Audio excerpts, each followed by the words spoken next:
Assalamualaikum warahmatullahi wabarakatuh. Hai, apa kabar? Tugas LK 5 kali ini yakni membuat video bahan ajar dengan materi teori masuknya Islam ke Indonesia sebagai pemenuhan tugas PPG dari LPTK IAIN Kediri. Nama saya Saiful Ragib, sedangkan dosen pembimbing saya adalah Dr. Septiana Purwaningrum MPD. Assalamualaikum warahmatullahi wabarakatuh. Hari ini kita akan membahas tentang teori masuknya Islam di Indonesia. Ada 4 teori tentang masuknya Islam ke Indonesia.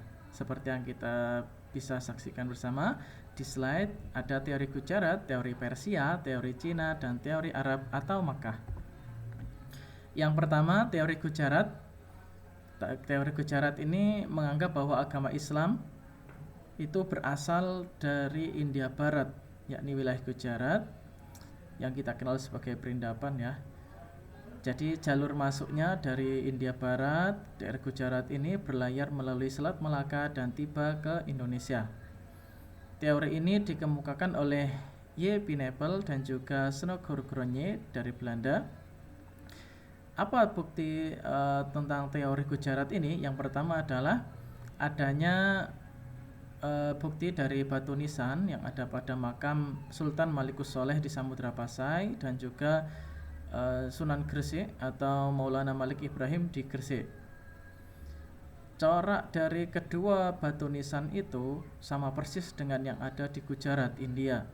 Selain keduanya juga ada catatan dari Marco Polo, seorang penjelajah dari Venesia, Italia.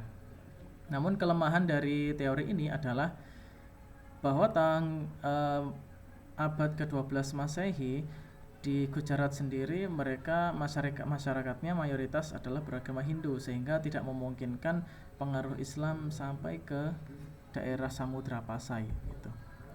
Yang kedua, teori Persia.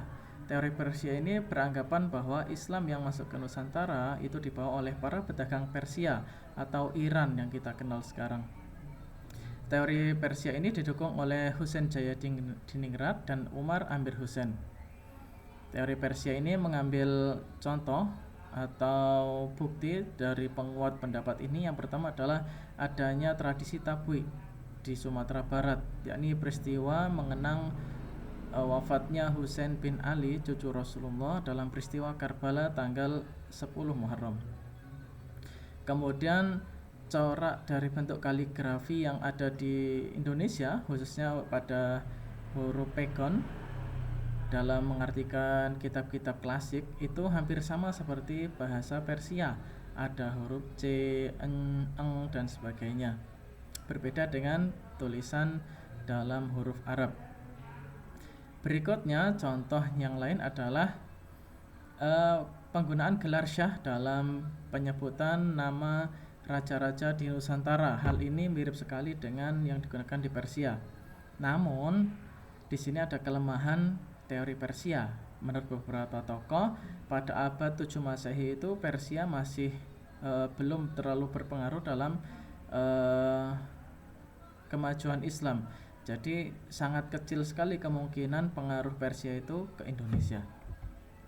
Dan yang ketiga, menurut teori ini adalah teori Cina. Islam berkembang di Indonesia itu berasal dari Cina yang diawali dari dinasti Tang yang berkuasa 618 sampai 905 Masehi, bahwa di daerah Kanton, Zhangzhou, Guangzhou, dan pesisir Cina bagian selatan sudah terdapat perkampungan kaum muslim.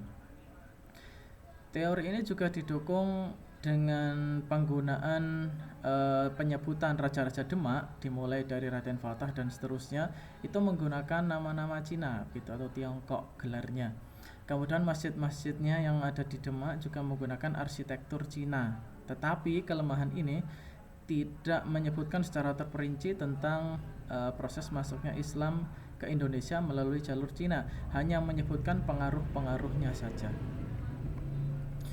Yang keempat, teori Arab atau Makkah. Teori ini mengatakan bahwa Islam datang ke Indonesia itu langsung dari Arab atau dari Mesir, sehingga secara otomatis mematahkan teori-teori sebelumnya bahwa berasal dari Gujarat, dari Cina maupun dari Persia. Jadi untuk teori ini didukung oleh Hamka, Profesor Hamka, dan juga oleh Van Leer dari Belanda. Teori ini diperkuat dengan adanya perkampungan Arab di Barus, di Sumatera Utara, kemudian penggunaan gelar Al-Malik, kemudian menggunakan mazhab Syafi'i sebagai mazhab resmi negara, dan sebagainya.